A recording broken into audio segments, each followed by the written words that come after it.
आप सुने कार्तिक मास का गौ माता और कृष्ण भगवान की कथा। गोपाष्टमी के संबंध में मिलने वाली कथा के अनुसार सबसे प्रथम कृष्ण जी जिस दिन गौ चराने के लिए पहली बार घर से निकले थे वह कार्तिक मास में शुक्ल पक्ष की अष्टमी तिथि थी। इसलिए इस तिथि को गोपाष्टमी के रूप में मनाया जाता है। गोपाष्टमी की पौराणिक कथा के अनुसार जब श्री कृष्ण 6 बरस के हुए तो दशोदा जी से कहने लगे, मैया अब मैं 12 हो गया हूँ। दशोदा जी प्रेम पूर्वक बोली, अच्छा लाला, अब तुम बड़े हो गए हो तो बताओ अब क्या करें। इस पर कान्हा बोले, अब हम बछड़े चराने नहीं जाएंगे, अब हम गाय चराएंगे। दशोदा जी ने कहा, ठीक है, बाबा से पूछ लेना। अपनी मैया के इतनी कहते ही झट से कृष्णा जी नंद बाबा से पूछने पहुंच गए। नंद बाबा ने कहा, लाला अभी तुम बहुत छोटे हो, अभी तुम बछड़े ही चराओ। लेकिन कान्हा हड्ड करने लगे। तब नंद जी ने कहा, ठीक है लाला, तुम पंडित जी को बुला लाओ, वह गौ चराने का मुहूर्त देख कर बता देंगे। बाबा की बात सुनकर कृष्णा जी झट से पंडित जी के पास पहुंच गए और बोले, पंडित जी आपको बाबा ने बुलाया है, गौ चराने का मुहूर्त दिखाना है, आप आज ही का मुहूर्त बता देना, मैं आपको बहुत सारा माखन दूंगा। पंडित जी नंद बाबा के पास पहुंच गए और बार बार पंचांग देखकर गणना करने लगे। तब नंद बाबा ने पूछा, क्या बात है पंडित जी, आप बार बार क्या गिन रहे हैं। तब पंडित जी ने कहा, क्या बताऊं, गौ चराने के लिए केवल आज का ही मुहूर्त निकल रहा है, इसके बाद तो 1 बरस तक कोई मुहूर्त नहीं है। पंडित जी की बात सुनने के बाद नंद बाबा को गौ चराने की स्वीकृति देनी पड़ी। उसी दिन भगवान ने गौ चराना आरंभ किया। भगवान जिस समय कोई कार्य आरंभ करते हैं वही शुभ मुहूर्त बन जाता है। यह शुभ तिथि कार्तिक मास में शुक्ल पक्ष अष्टमी तिथि थी। भगवान के द्वार गौ चराना आरंभ करने के कारण यह तिथि गोपाष्टमी कहलाई।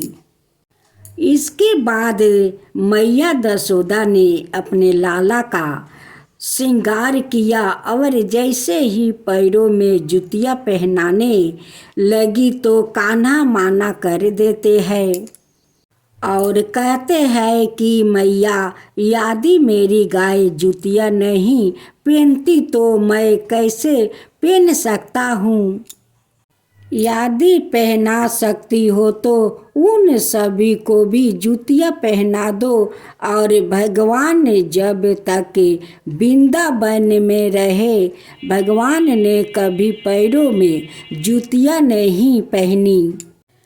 आगे आगे गैया और उनके पीछे बांसुरी बजाते कान्हा, बलराम और ग्वाल बाल ने इस प्रकार से विहार करते हुए उस वन में प्रवेश किया।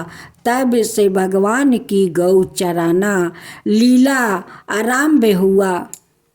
माँ तुलसी की जय हो, माँ तुलसी की जय हो। माता तुलसी का असली नाम बिंदा था। उनका जन्म राक्षस कुल में हुआ था, लेकिन वह श्री हरि विष्णु की परम भक्त थी। बिंदा जब बड़ी हुई तो उनका विवाह जलंधर नामक असुर से करवा दिया गया। बिंदा भगवान विष्णु की परम भक्त तो ही थी ही, साथ ही वह पतिव्रता स्त्री भी थी। उनकी भक्ति और पूजा के कारण उनका पति जलंधर अजय होता गया और इसके चलते उसे अपनी शक्तियों पर अभिमान हो गया और उसने स्वर्ग पर आक्रमण कर देव कन्याओं को अपने अधिकार में ले लिया। इसलिए क्रोधित होकर सभी देव भगवान श्री हरि विष्णु की शरण में गए और जलंधर के आतंक का अंत करने की प्रार्थना की, परंतु जलंधर का अंत करने के लिए सबसे पहले उसकी पत्नी बिंदा का सतीव्रता भंग करना अनिवार्य था। भगवान विष्णु ने अपनी माया से जलंधर का रूप धारण कर बिंदा के पतिव्रता धर्म को नष्ट कर दिया और इसके परिणाम स्वरूप जलंधर की शक्ति क्षीण हो गई और वह युद्ध में मारा गया। लेकिन जब बिंदा को श्री हरि के छल का पता चला तो उन्होंने भगवान विष्णु से कहा, हे नाथ, मैंने आजीवन आपकी आराधना की है, आपने मेरे साथ ऐसा कृत्य कैसे किया? इस प्रश्न का कोई उत्तर श्री हरि नहीं दे पाई और तब बिंदा ने भगवान विष्णु से कहा कि आपने मेरे साथ एक पाषाण की तरह व्यवहार किया है। मैंने आपको श्राप देती हूँ कि आप पाषाण बन जाए। यह कहते ही भगवान श्री हरि पत्थर समान हो गए और सृष्टि का संचालन बिगड़ने लगा। तब देवताओं ने बिंदा से याचना की कि वो अपना श्राप आपस ले ले।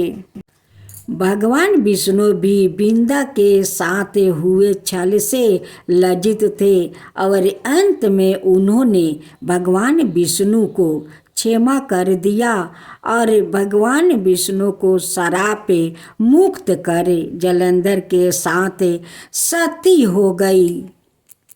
बिंदा की राख से एक पौधा निकला जिसे श्री हरि विष्णु ने तुलसी नाम दिया और वरदान दिया कि तुलसी के बिना मैं किसी भी प्रसाद को ग्रहण नहीं करूँगा। मेरे शालिग्राम रूप से तुलसी का विवाह होगा और कालांतर में लोग इसे तीर्थी को तुलसी विवाह कराएंगे। उन्हें सुख और सौभाग्य की प्राप्ति होगी। एक गांव में एक बुढ़िया माई रहती थी। उसको 2 बेटे था। बहू में थी बुढ़िया माई भगवान श्री हरि विष्णु की परम भक्त थी।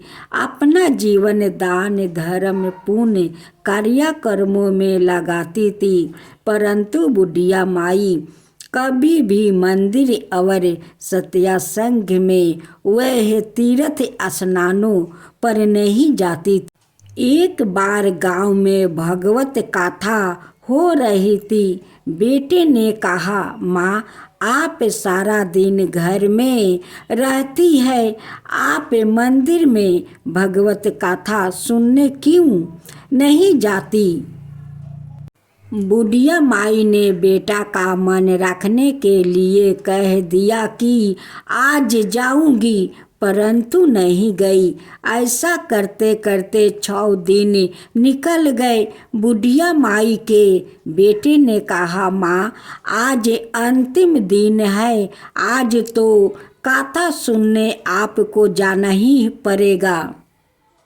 सारा दिन घर का काम करके बुढ़िया माई ने जाते जाते इतनी देर कर दी कि अंतिम दिन की भगवत कथा भी समाप्त हो गई। भगवान श्री हरि विष्णु सन्यासी का रूप धारण करके बुढ़िया माई के पास आए और बोले, बुढ़िया माई तुम कहाँ जा रही हो? बुढ़िया माई ने कहा, मैं भगवत कथा सुनने जा रही हूँ। तब सन्यासी रूपधारी भगवान श्री हरि विष्णु ने कहा, अब इतनी देर से क्यों जा रही हो? वहाँ तो अब कथा समाप्त हो गई, अब वहाँ जाकर क्या करोगी? बुढ़िया माई ने कहा, अब घर से निकली हूँ तो जाकर ही आऊँगी। सब सन्यासी रूपधारी भगवान श्री हरि विष्णु ने कहा कि अब कथा समाप्त हो गई। भक्तों लोग भी अपने अपने घर चले गए। अब तुम वहाँ से क्या लाओगी? तो बुढ़िया माई बोली, कुछ नहीं तो मैं वहाँ से एक ईंट ही उठा लाऊंगी। तो सन्यासी रूपधारी भगवान श्री हरि विष्णु बोले, तुम वहाँ से मिट्टी की ईंट लाओगे, उसके बदले में मैं तुम्हें एक सोने के ईंट दे देता हूँ। बुढ़िया माई ने ईंट ले ली और घर की तरफ चल पड़ी और विचार करने लगी कि यदि यह ईंट मैं घर लेकर जाऊंगी तो बेटा बहू झगड़ने लगेगी। इसलिए घर के अंगना में बाहर ही बुढ़िया माई ने वह ईंट जमीन में गाड़ दी। परंतु अब बुढ़िया माई का ध्यान उस ईंट पर ही रहने लगा। खाने पीने, घर के काम करने में सौदाए बुढ़िया माई अपना ध्यान सोने की ईंट पर लगाया रखती। बेटा बहू ने पूछा, माँ पूरे दिन घर के अंगना में क्या करती रहती हो? तो बुढ़िया माई ने कहा, मैं आने जाने वालों को देखती रहती हूँ। एक दिन बुढ़िया माई मर गई। यमराज के दूत बुढ़िया माई को लेने आए। बुढ़िया माई को लेकर धर्मराज जी के पास पहुँचे और धर्मराज जी को सारी बात बतलाई। धर्मराज जी ने बुढ़िया माई को कहा कि कुतिया की योनि दे दे, और कुतिया उसी पेड़ के नीचे बैठी रहती। बुढ़िया माई की बहू ने कहा, इस कुतिया को यहाँ से भगाओ, नहीं तो यह बच्चों को काट जाएगी।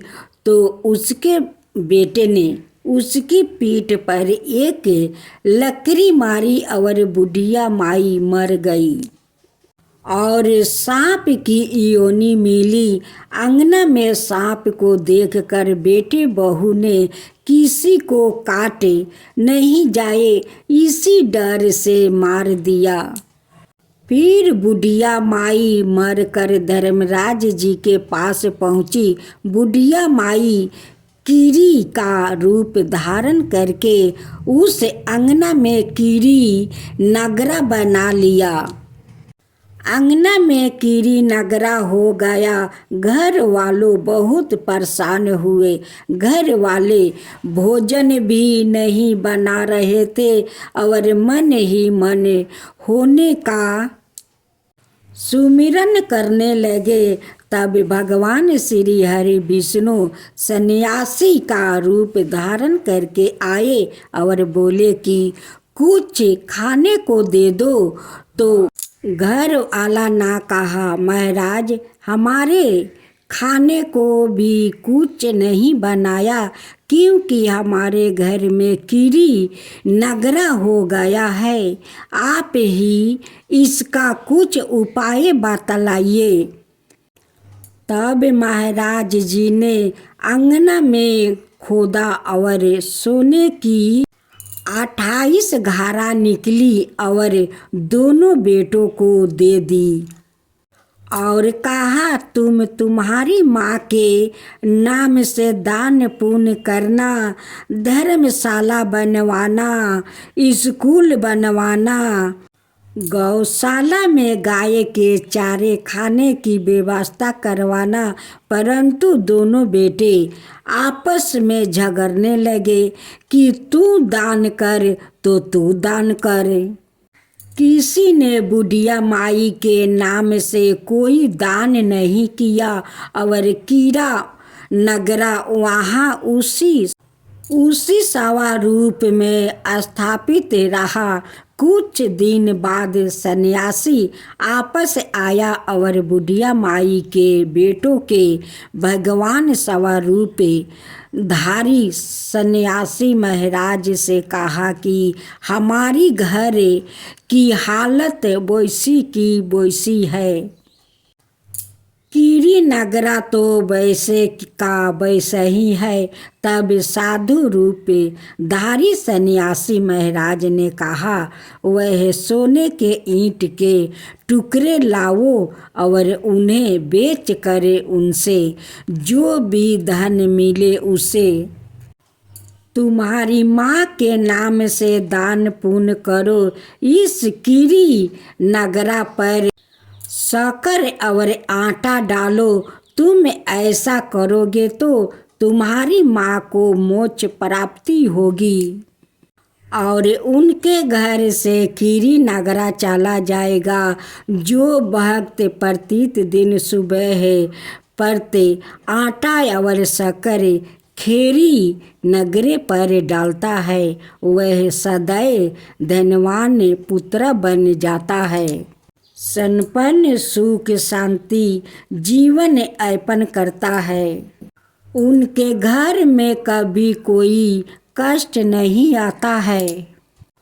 उसका जीवन सादा सबरदा आनंद से व्यतीत होता है। उसके परिवार जन उसे अत्यधिक स्नेह प्रदान करते हैं। कीड़ी नगरा प्रत्येक दिन